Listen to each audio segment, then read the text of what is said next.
Let's cross to Brussels now and speak to Guntram Wolff. He's a senior fellow at the Bruegel think tank. Hello to you, Guntram. Thank you for speaking to Paris Direct. From where you are, is there a sense of urgency? Oh, yes, absolutely. So this is a topic, Greenland is a topic that is at the top of the minds of European decision makers here in Brussels and in the national capitals. I think so far the response was very firm. European leaders have stood together and have not issued declarations, but I think more importantly, they have started to act. And I think it's actually very important to send the signal of sending some European troops, German, Norwegian, French troops to Greenland to see what can be done to further reinforce the security of the island. I think it's also a pretty smart move to say that one wants to do that in cooperation or within the framework of NATO. But I think it is very clear that the message is there Europe cares. This is part of Europe. It, by the way, has a long history. It's hundreds of years that Greenland is part of Europe, if not thousands of years. It goes back certainly to the year 8 or 900. So this is not sort of a place that is not interesting for Europe, and Europe certainly stands ready to support it and to defend it if necessary. Yeah, as you point out, Germany, Sweden, France, Norway, Netherlands, Finland, sending troops there. What I read in the run-up to this, though, Belgium was reportedly sending only a single officer. Belgium sort of downplaying this. Yeah, I mean, I agree with you. The numbers are very small. I mean, this is not about sort of having a military operation in place that could really sort of fight at this stage. But there is also no immediate threat, right? I mean, there are no Russian or Chinese ships around the island about to invade the island. So this is simply not the case. So I think this mission is all about signaling. It's a political signal. It's about exploring what would it take if one wanted to send 100 or 200 soldiers. I mean, let's remember also the US presence at the moment is actually extremely limited on the island. It used to be very big in the Cold War. There's international agreements, there's cooperation agreements between Denmark, Greenland, and the United States.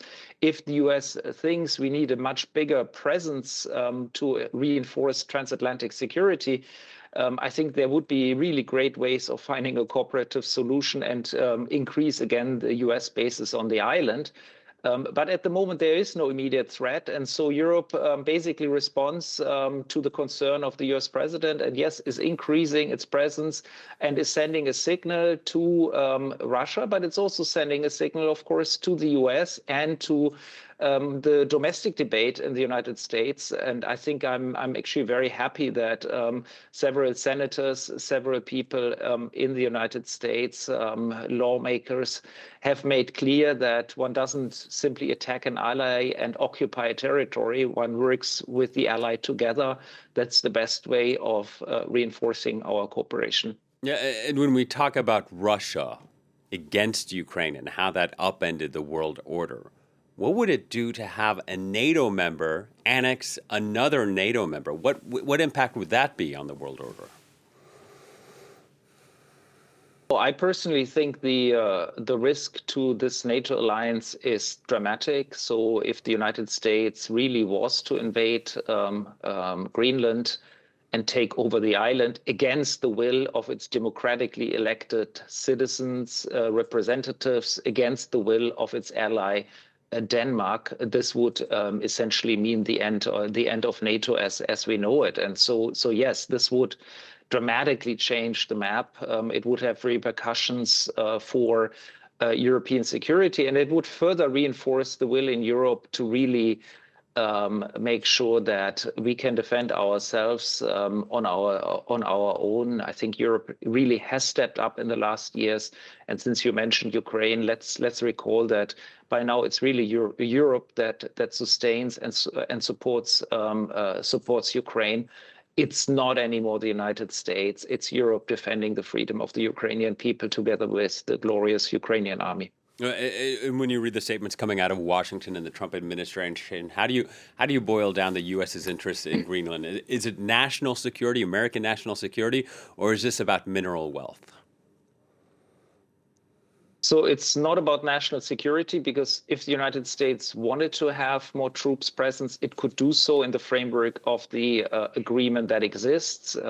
It's also not really about the wealth of the island, because at the end of the day, it's actually very difficult to get this wealth. It's under dozens of meters of ice. So this is not a good mining region, at least not in the next 5 to 10 years. So I think this is really about the personal wish of the US president to probably go down in history as a US president that has significantly expanded the territory of the United States. I think this is as simple as that. And the island does look very big, at least on the Mercator map. And it is very big. All right, Guntram, thank you very much. Guntram Wolff joining us from Brussels. Thank you.